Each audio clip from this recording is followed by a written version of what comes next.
जहाँ देखूं देखूं तुझको, न भाए अब ये जग मुझको। जहाँ देखूं देखूं तुझको, न भाए अब ये जग मुझको।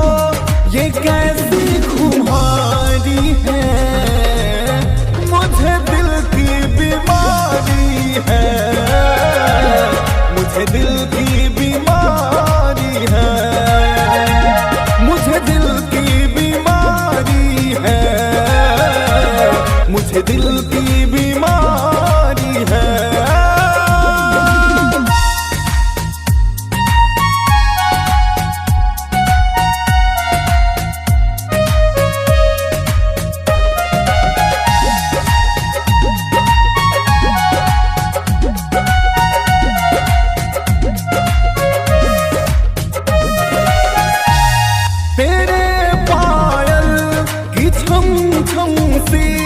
बजे घुंघरू फिजाओं में, गमक तेरे बदन की ही है फैली इन हवाओं में।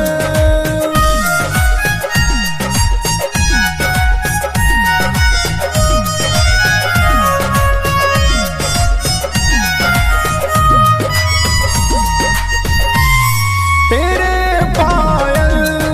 छम छम सी बजे घुंघरू फिजाओं में, गमक तेरे बदन की ही है फैली इन हवाओं में, हवाओं में।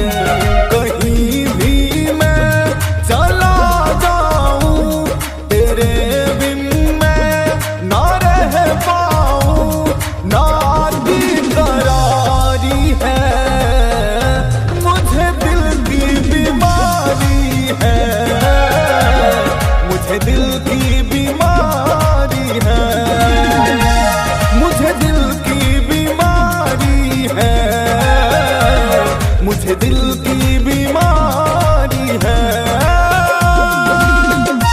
आदित्य रिकॉर्डिंग स्टूडियो, सगवारा बाजार। म्यूजिक बाय विकास गौरव।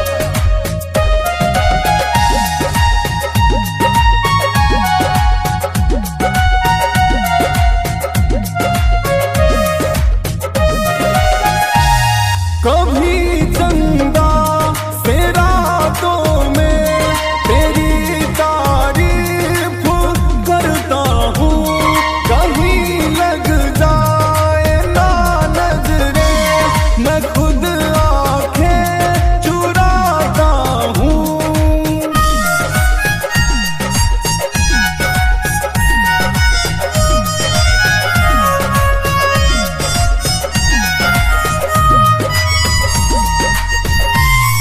कभी चंदा से रातों में तेरी तारीफ करता हूँ, कहीं लग जाए ना नजरें, मैं खुद आंखें चुराता हूँ, चुराता हूँ।